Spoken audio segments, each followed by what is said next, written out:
नमस्कार, मैं रूपाली सिंह और आप देख रहे हैं वी नेशन न्यूज। आइए आपकी मुलाकात कराती हूँ मिसेस इंडिया 2019 से लेकर के बाहुबली गैंगस्टर मुख्तार अंसारी के पूरे साम्राज्य को धूल में मिला देने वाली पीसीएस ऑफिसर से।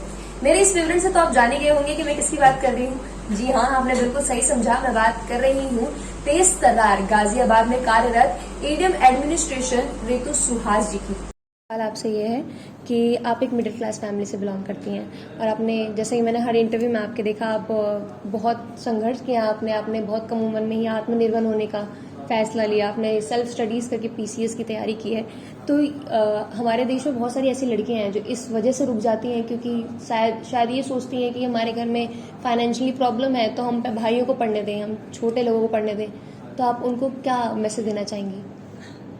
एक्चुअली मैं इस बारे में ये कहना चाहूँगी, जैसे कि मतलब it's all about how you take life. जैसे जैसे मेरे फादर, हम लोग एक सिंपल, जैसे हम लोग मिडिल क्लास फैमिली है उस तरह से है, तो एक सिंपल लाइफ आप लीड कर सकते हैं कि आप may be you settle down, आप शादी कर लीजिए, या आप एक सिंपल एक टीचर या एक कुछ बन के आप संतुष्ट हो जाइए। ये आपके पास ऑप्शन लाइफ में हमेशा रहता है टू डू समथिंग बेटर। में जैसे मैं एक सिंपल मिडिल क्लास फैमिली से हूँ, लेकिन मेरे फादर ने बहुत आइडियल्स जिसको बोलते हैं उसको जिया है और उस पर सिद्धांतों को बहुत उन्होंने तवज्जो सिद्धांत को बहुत दिया है। और एक we are happy simple average family जिसमें हम लोग हम लोग भाई बहन हैं। मेरी सिस्टर भी she is an income tax assistant commissioner, और मेरे ब्रदर है वो चीफ रीजनल मैनेजर हैं हिंदुस्तान पेट्रोलियम में। तो हम सब लोगों को मेरे फादर ने बहुत अच्छे वैल्यूज़ दी, क्योंकि ये चीज़ कि आराम से कोई चीज़ मिल जाए और उस पर हम संतुष्ट होकर लाइफ को आगे लीड कर ले, ये ऑप्शन हमेशा रहता है। लेकिन कुछ अच्छा बेहतर करने की चाह और अपने बलबूते पे करना, ये दोनों चीज़ें मेरे फादर ने हमेशा सिखाई, और हमेशा वो स्वयं भी उन सिद्धांतों पर हमेशा जिए हैं। कोई शॉर्टकट्स नहीं कभी लाइफ में लिए। तो ये चीज़ें बचपन से थी कि हम कुछ सेल्फ एफर्ट से अच्छा करके कुछ बेहतर करें, और कुछ ऐसा करें जिससे कि हम कुछ चेंज ला पाएँ। जो अपने आसपास चीज़ें देखते हैं उसको हम और बेहतर कैसे कर पाएँ, या हमने जो इतना कुछ पढ़ा है उसको हम कैसे बेटर यूज़ करें। तो इस आशय से हमने किया। और संघर्ष के बिना तो कोई चीज़ नहीं मिलती। आपके सामने अगर प्लेट में खाना रखा हो तो उसके लिए भी अगर आपको मेहनत थोड़ी बहुत करनी पड़ती है। तो हम लोगों ने प्रयास किया, और ये हर आदमी की लाइफ में अलग अलग चैलेंजेस रहते हैं। लाइफ में जैसे कहते हैं ना, क्वेश्चंस आपको मिलते हैं, हर एक का क्वेश्चन और हर एक की लाइफ अलग होती है। इट्स हाउ यू कैरी उन क्वेश्चंस को और कैसे आप उससे उबर करके आगे आते हैं। हर एक के पास कोई ना कोई किस्म से चैलेंजेस रहते हैं। किसी के पास कह लीजिए बड़ी फैमिली है, किसी के पास कह लीजिए कोई फाइनेंशियल इश्यूज हैं, किसी के पास कह लीजिए बहुत कम उम्र में शादी हो गई है, किसी के पास समझ लीजिए एग्जाम के दिन कोई कैजुअलिटी हो गई। तो हर आदमी की लाइफ में गॉड कुछ न कुछ टेस्ट का ऑप्शन देता है, उसमें आप उसको कितनी सस्टेन कर पाते हैं ये बहुत महत्वपूर्ण है। और उसको आप टिक गए और कुछ कर गए तो ऐसा कभी वो राइट कंडीशन नहीं आएगी कि आपको बेस्ट ऑफ द कोचिंग्स या बेस्ट ऑफ द एकदम टॉप A1 फैमिली में आप जन्म लिए हैं कि बिल्कुल आप टाटा और बिरलाज हैं। ऐसा ऑप्टिमम कंडीशन कभी नहीं होती। लेकिन आप फिल्म इंडस्ट्री में देखिए, फिल्म इंडस्ट्री में जितने भी बड़े एक्टर्स हैं वो किसी बड़े एक्टर के बच्चे नहीं हैं। आप किसी भी एक्टर को ले लीजिए, आप अमिताभ बच्चन ले लीजिए, शाहरुख खान ले लीजिए, आमिर खान ले लीजिए, कोई उनके फादर कोई गॉड फादर टाइप से अक्षय कुमार, कोई ऐसा नहीं है कि उनके बहुत बड़े बड़े फादर्स ऑलरेडी बहुत एस्टैब्लिश हीरोज थे। वो अपना नाम, अपनी जगह स्थान खुद बनाए हैं। तो ये अपना जंग अपनी खुद लड़नी पड़ती है। हमारे देश के माननीय प्रधानमंत्री जी भी कोई ऐसा नहीं है कि कहीं से आए हो, हमारे जैसे लोगों के बीच में से हैं और जीवन जी करके समझ करके और सिद्धांतों पर आगे हैं। हमारे मुख्यमंत्री जी देख लीजिए। तो ये एक प्रेरणा स्रोत है हम सबके लिए। लाइफ में सबके लिए चैलेंजेस है उन सब को महसूस करके उससे कैसे आगे बढ़े, ये सब सीखने वाली चीज़ है। जी मैम, एक सवाल मेरा ये रहेगा आपसे कि आप एक पीसीएस ऑफिसर खुद हैं और आप लॉस हो गया, चाहे वो ऑफिसर्स के बैकग्राउंड से ही घिरी हुई हैं, उसके बाद भी मिसेस इंडिया का जो कंपटीशन था उसके जो ख्याल है उसके पीछे की क्या वजह है?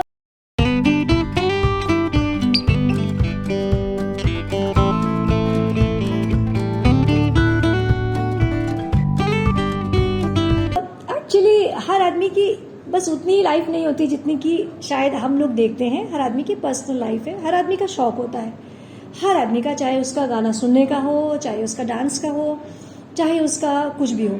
तो मैं पहले थोड़ा ये सब कॉलेज लेवल में करती थी, शोज़ वगैरह। उसके बाद तैयारियों के चक्कर में ये सब चीज़ें छूट गई। फिर बच्चे छोटे थे तो थोड़ा सा ऑक्यूपाइड ज़्यादा थे। बट मैंने बीच में एक दो बार 2017 में कुछ शोज़ किए थे ड्रेस के, डिज़ाइनर्स के। तो उसके बाद मुझे अच्छा लगा, मुझे डिज़ाइनर्स ने भी कहा कि हाँ इट्स नाइस। तो उसके बाद मैंने सोचा कि चलिए अभी थोड़ा सा समय अभी इतना है कि मैं, जैसे बहुत छोटे बच्चे हैं आपके तो obviously you can not leave them, but अब इतने बड़े हो गए कि मैं कुछ घंटा अपने लिए अलग से निकाल सकती हूँ, कुछ समय अपने लिए दे सकती हूँ। तो मैंने इसलिए ये सोच के इसको मैंने अटेम्प्ट किया और उसमें 60 महिला लेडीज़ डिफरेंट स्टेट से थी। मैं उत्तर प्रदेश को रिप्रेजेंट कर रही थी, उत्तर प्रदेश से 3 और लेडीज़ थी। ऑडिशंस हुए थे, पहले ऑडिशंस क्लियर करके हम लोग स्टेट वाइज गए थे, तो स्टेट को रिप्रेजेंट करना था। तो इट इज़ जस्ट नॉट कि मतलब आप उस दिन टहल गए, उस दिन हम लोग को करीब 6 दिन से पहले आपकी ग्रूमिंग, हाउ यू स्पीक, आप क्या सोचते हैं, सब चीज़ें पॉइंट्स रहते हैं, मार्क्स रहते हैं, क्या ड्रेस सोचते हैं। तो उसमें मैंने अपने ताजमहल को डिपिक्ट करते हुए अनारकली का, क्योंकि हम जब यूपी को सोचते तो हमें इंटरनेशनल सिटी आगरा जहन में आती है, और हम लोग तो वो हमने किया। इसके अलावा मैं जो है खादी शोज़ करती हूँ अक्सर गवर्नमेंट के, और अभी ताज महोत्सव में भी है, उसमें भी मैं फैशन शो है, उसको मैं ज्वाइन करूँगी। तो खादी एक ऐसी चीज़ है जो है लोकल वोकल वाली चीज़, बट वही है कि कोई लिमिट नहीं है कैनवास की, आप उसमें भी बहुत अच्छा क्रिएटिव कर सकते हैं। तो हम लोगों ने उसमें उसको मैं करती हूँ। तो जैसे हुआ कभी समय थोड़ा सा उसके लिए कभी कभी निकाल लेती हूँ।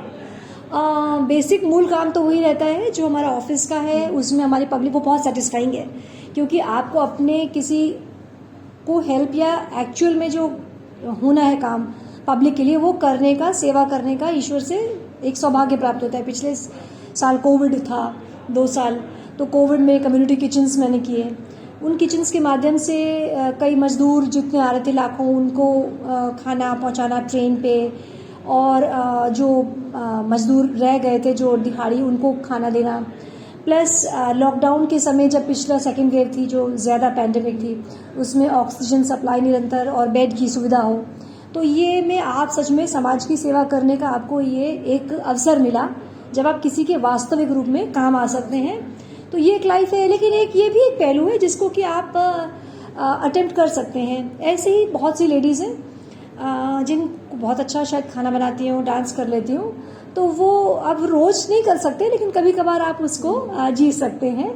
तो वो एक स्पाइस ऑफ लाइफ है जिसको कहते हैं। मैम, एक मेरा आखिरी सवाल आपसे कि मैं जैसे अगर आपके सराहनीय कामों की गिनती करूँ तो शायद मेरी उंगलियां कम हो जाए, बट काफ़ी काउंटिंग खत्म नहीं होगी। बट एक वाक्य ऐसे जिसके बारे में हम सब जानना चाहते हैं, जैसे मुख्तार अंसारी के आपने इतने अवैध कामों के निर्माण हो, जैसे जय मऊ की इमारतें हों, ड्रैगन मॉल हो, चाहे रानी सल्तनत इमारत को ढाना, आपने ऐसे काम बड़े बड़े काम किए हैं। तो इसको करने से पहले कभी आपके मन में डर नहीं आया कि, क्योंकि होता है ना कि आपको वार्निंग्स आती हैं, आपको कोई कॉल्स आते हैं, कुछ परेशानियां होती हैं, क्या आपके मन में कभी डर नहीं बैठा? नहीं, मुझे ऐसा कभी महसूस नहीं हुआ है। मैं ये महसूस करती हूँ कि देखिए, अगर मैं कोई पर्सनल लेवल पर मेरा वेंडाटा नहीं है, जो मतलब सत्य बोला जाता है हमेशा, सच छिपता नहीं है, सच को आँच नहीं, और जो सही है वो सही है। अगर कोई चीज़ इलीगल है और उस रूप में, उस पोजीशन पे मेरी कर्तव्य ये डिमांड करता है कि जो इलीगलिटी है उसको स्टॉप की जाए, तो मुझे उसको वो करना है। उसके लिए मुझे सोचना नहीं है, जो सही है वही करना है। और मेरा कोई पर्सनल वेंडेटा है, पर्सनल लेवल पर कोई काम नहीं है। गलत चीज़ गलत ही है, चाहे वो यहाँ हो चाहे विश्व के किसी भी कोने में हो, गलत गलत ही है।